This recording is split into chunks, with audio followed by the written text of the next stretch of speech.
ഈശോ മിശിഹായിക്ക് സ്തുതിയായിരിക്കട്ടെ. ഹല്ലേലൂയ. പ്രിയ സഹോദരങ്ങളെ, ഇന്നലെ സാബത്ത് ദിനത്തിൽ നിന്ന് 2 കാര്യങ്ങൾ കേട്ടോ.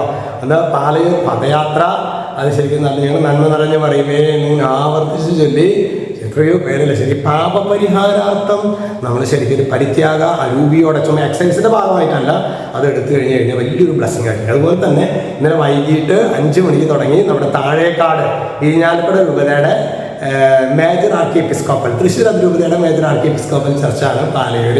ഇരിഞ്ഞാലക്കുട രൂപതയുടെ മേജർ ആർക്കി എപ്പിസ്കോപ്പൽ ചർച്ചാണ്. ഏതാണ്ട് 1000-ഓളം വീട്ടുകാരുള്ള ഒരിടവകയാണ്. അവിടെ ഇന്നലെ നമ്മുടെ വാർഷിക ധ്യാനം ഇന്നലെ ഞായറാഴ്ച ആരംഭിച്ചു. അവർ പാലയൂരിൽ കഴിഞ്ഞിട്ട് നേരെ പള്ളിയിൽ വന്നു, പിന്നെ അങ്ങോട്ട് പോയി. നല്ല നിങ്ങൾ പ്രത്യേക ദിവസങ്ങളൊക്കെ പ്രാർത്ഥിച്ചേക്കണം കേട്ടോ. ഇന്ന് നമ്മൾ ധ്യാനിക്കുന്നത് അത് വിശുദ്ധ യോഹന്നാന്റെ സുവിശേഷം 14:13. അവിടെ യേശു പറയുന്ന ഒരു കാര്യമാണ്, വളരെ പ്രധാനപ്പെട്ട കാര്യമാണ് യേശു പറയുന്നത്. നിങ്ങൾ എൻ്റെ നാമത്തിൽ, അതായത് യേശു നാമത്തിൽ ആവശ്യപ്പെടുന്നതെന്തും പിതാവ് പുത്രനിൽ മഹത്വപ്പെടാൻ വേണ്ടി ഞാൻ പ്രവർത്തിക്കും. അതായത് യേശുവിൻ്റെ നാമത്തിൽ പ്രിയ സഹോദരങ്ങളെ നമ്മൾ ചോദിക്കേണ്ടത് എന്തും നൽകപ്പെടും. അതാണ് അത് വളരെ എളുപ്പത്തിൽ മനസ്സിലാവുന്ന ഭാഷ എന്ന് പറയുന്നത്. യേശുവിൻ്റെ നാമത്തിൽ ചോദിക്കുന്നതെല്ലാം പിതാവ് നൽകും. അതുകൊണ്ടാണ് ആകാശത്തിന് കീഴെ മനുഷ്യരുടെ ഇടയിൽ നമ്മുടെ രക്ഷയ്ക്ക് വേണ്ടി മറ്റൊരു നാമവും നൽകപ്പെട്ടിട്ടില്ല, യേശു നാമം.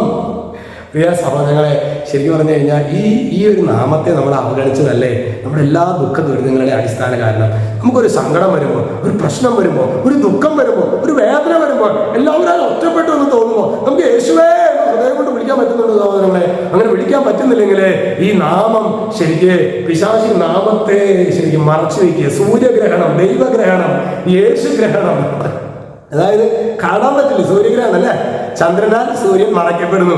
ഇതുപോലെ ശരിക്കും യേശുവിനെ അങ്ങോട്ട് മറച്ചു കളയാന്ന് പറയില്ലേ. അത് ശരിക്കും പറഞ്ഞാൽ ഇന്നത്തെ ഈ ബ്ലെസ്സിങ്ങിന്റെ സമയത്ത് നമ്മൾ ഏത് ദുഃഖ ദുരിതങ്ങളാണെങ്കിലും ശൂന്യത ആണെങ്കിലും ഈശോയുടെ സാന്നിധ്യം അനുഭവിക്കാനായിട്ട് കർത്താവെ ഞങ്ങളെ സഹായിക്കണമെന്ന് നമുക്ക് പ്രാർത്ഥിക്കാം. എത്ര വലിയ പ്രതികൂലമാണെങ്കിലും അങ്ങനെയല്ല, യേശുവിന്റെ നാമത്തിൽ ആവശ്യപ്പെടുകയാണെങ്കിൽ സ്വർഗം നമുക്ക് ചെയ്തു തരും. ദൈവമേ, ഈ ഒരു ബോധ്യം ദൈവമക്കളായി ഞങ്ങളിൽ നൽകണമേ. ഞങ്ങൾ ദൈവമക്കൾ എന്നൊക്കെ പറയുന്നുണ്ടെങ്കിലും ദൈവത്തിന് ആശ്രയിക്കാൻ പറ്റാത്ത വിധത്തിൽ ഞങ്ങൾ തകർന്നവരാണ്. കർത്താവെ, ഞങ്ങളെ സഹായിക്കണമേ. യേശു ക്രിസ്തുവിന്റെ നാമത്തിൽ ആശീർവദിക്കുന്നു, ഇപ്പോഴും എപ്പോഴും എന്നേക്കും. ആമേൻ.